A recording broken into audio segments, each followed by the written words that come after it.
Les événements se précipitent autour de Spawn, autrefois Hal Simmons, qui voit sa vie d'antan lui échapper morceau par morceau. D'abord ce fut le Violator qui lui posa problème, puis son seigneur, le prince des enfers en personne, et maintenant il se retrouve embarqué dans la guerre de territoire que se livrent plusieurs groupes rivaux de sans-abri. Mais le plus grave est encore à venir. Un projet secret de l'armée et du gouvernement va soudain leur péter au visage quand le terrain baptisé Bouche des Enfers se met à bouillonner d'activités surnaturelles. Quelque chose d'énorme se prépare, à la fois sur Terre et au-delà, et s'il y a une certitude, c'est qu'aucune des parties impliquées ne reculera devant les autres.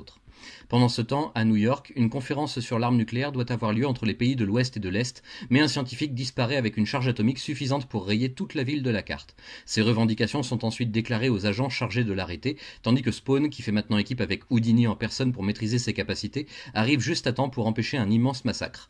Le magicien s'en tire de justesse et fait ses adieux juste après cette histoire, laissant Spawn avec quelques connaissances supplémentaires sur les armes dont il dispose grâce à son costume et à sa volonté.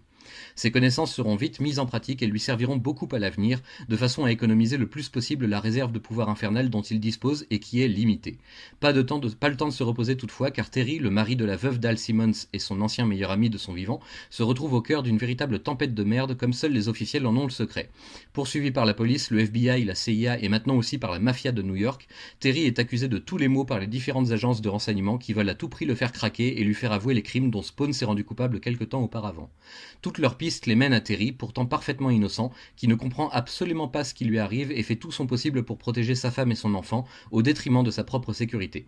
Quand Spawn décide de s'impliquer, ça déménage. Avec l'aide des inspecteurs Sam et Twitch, lancés à ses trousses depuis son apparition en ville, le justicier des bas-fonds va sortir Terry de cette galère d'extrême violence, puis se chargera d'apporter à chacun des tourmenteurs de son ami un petit quelque chose qui l'amènera à y repenser à deux fois avant de recommencer.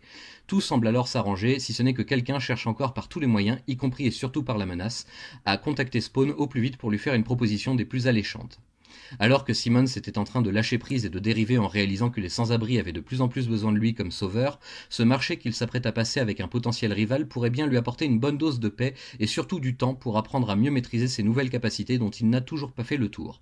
Mais si les enfers restent pour le moment sur la défensive, les cieux quant à eux décident d'envoyer leur propre héros pour faire taire la menace Spawn avant qu'elle n'éclose vraiment, et leur choix va se porter sur un être pour le moins singulier. On dit même que le diable en rit encore. C'est le second tome de cette édition intégrale de la série Spawn chez Delcourt, toujours signé par Todd McFarlane, avec ce coup-ci l'aide de Grant Morrison pour un scénario plus sombre et cynique que jamais, et Greg Capullo au dessin dans un style qui fera très vite sa renommée et l'amènera à bosser ensuite sur un autre héros nocturne bien connu des fans de comics. En prime, le dernier chapitre de cet album est dessiné entièrement par Marc Silvestri, une aubaine pour nous à redécouvrir aujourd'hui, mais certainement déjà une belle faveur que faisait le maître à son collègue et ami chez Image. La violence est ici omniprésente, mais pas tellement physique, même si on a toujours droit à notre bonne dose de gore et de saignant. Ce coup-ci, c'est plutôt sur un plan psychologique que se joue toute l'affaire, le drame que devient très vite la vie de ce pauvre Terry, assailli de toutes parts et sombrant rapidement dans la paranoïa la plus complète. Heureusement, les choses s'arrangent à la fin, comme de juste, mais pour combien de temps ? Déjà 2 tomes que je lis et je commence à comprendre que rien ne reste jamais figé ou stable très longtemps dans le petit univers de Spawn. Cependant, les derniers bouleversements et remous provoqués par notre anti-héros risquent bien d'avoir des conséquences très intéressantes par la suite si le scénario reste maîtrisé. On a tout de même quelques erreurs ici et là, de petites incohérences ou contradictions d'un chapitre à un autre, rien de bien méchant. Ce qui m'embête le plus, c'est qu'il y a de nombreuses références faites à la mini-série Violator, qui devait se dérouler en parallèle des événements de ce tome-ci et à laquelle bien sûr nous n'avons pas accès pour découvrir ce qui s'y passe, ou du moins pas dans cette édition, pas si intégrale que ça au final. C'est dommage et surtout assez frustrant. Je prends la liberté de taire plusieurs passages qui aujourd'hui particulièrement seraient vus sous un aspect très douteux, prenant un sens polémique au vu des événements récents en Europe et dans le monde. Ce n'est pas de la censure pure et dure, aussi j'espère que vous comprendrez et ne m'en voudrez pas. Je vous invite toujours d'ailleurs à découvrir tout cela par vous-même, vous comprendrez ainsi beaucoup mieux ce que je veux dire. On se donne rendez-vous assez vite pour le 3e tome.